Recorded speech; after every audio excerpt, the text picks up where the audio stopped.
picture this. There's a whole bunch of interns in the lift. There's one black girl, she's squashed towards the front because there's maybe like 10 people in the lift.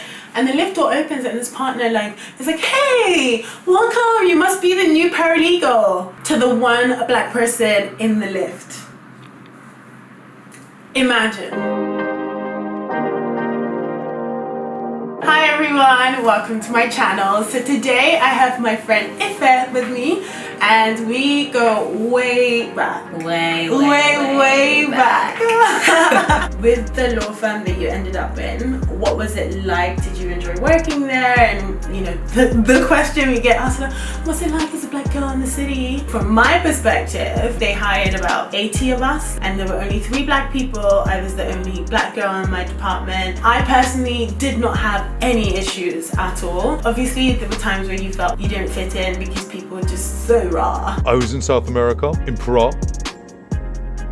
This is why culture is very important. I didn't really feel like people were looking down on me or whatever. I did have some off experiences, but in the grand scheme of things, I was generally very happy at work. I had a significantly smaller intake than you. I was one of 2 and we were both ethnic minorities and we were both females and we got on like a house on fire, so that really helped. Similarly, I was fortunate enough not to really experience direct or even indirect racism, but you're still very aware. When I joined, I was very quickly the only black person in our London office. I had a partner from the DC office message me to say, oh my gosh, welcome.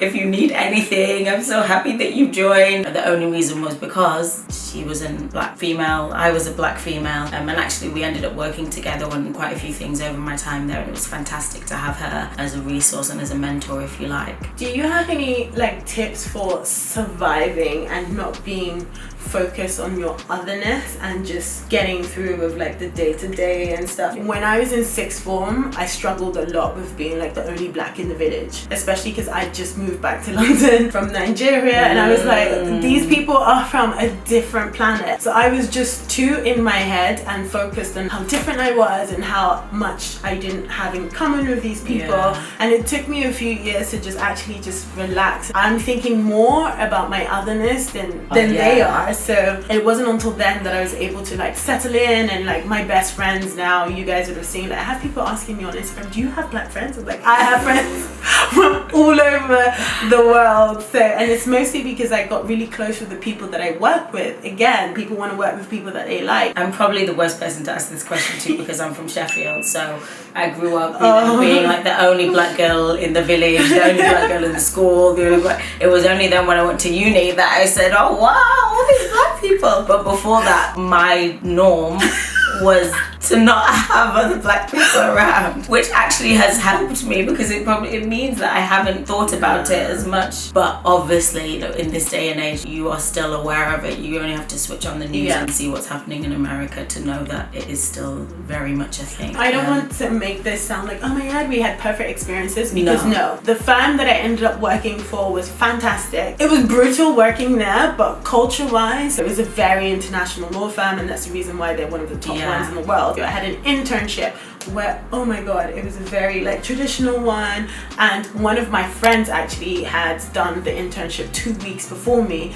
and she was the only black person in the intake. And you have situations where there's a whole bunch of interns in the lift. There's one black girl, she's squashed towards the front because there's maybe 10 people in the lift, and the lift door opens and this partner hey, welcome, you must be the new paralegal, to the one black person in the lift.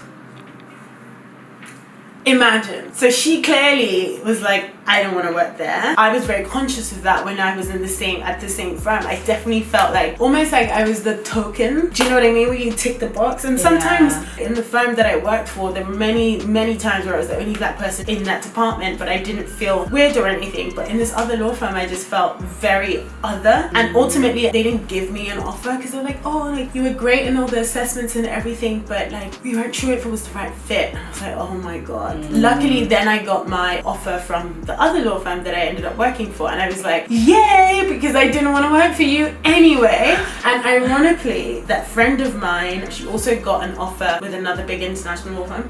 So imagine, like, we both won ultimately. Comment below about your experiences, whether you work in Wall Street or you work in the City of London or you work anywhere. Like, it would be so interesting to hear other young women's perspectives and other corporate environments that aren't law as well. And just tell us more. Probably the main piece of advice is just get out of your own head. Don't overthink it. Even if you have to really act it and lie to yourself, you're just as competent, you're just as talented. They've picked you for a reason. Your race is irrelevant, and that has to be your starting point, or else it will hinder like your job and your progress if you're overthinking it. Convince those around you, and you convince them by smashing your job. Exactly. I think that's it. Once you own the fact that yes, you're black, whatever, you're competent, okay, you're a female, winning, like what do you want? Do you know what I mean? I think once you get settled into your own sense of identity and what makes you you, then you're not a slacker anyway. Like, you know, me and her, we partied a lot. We have quite balanced lifestyles outside of law anyway, and work is just one aspect of your personality. To be honest, I think that's why I actually did so well in law,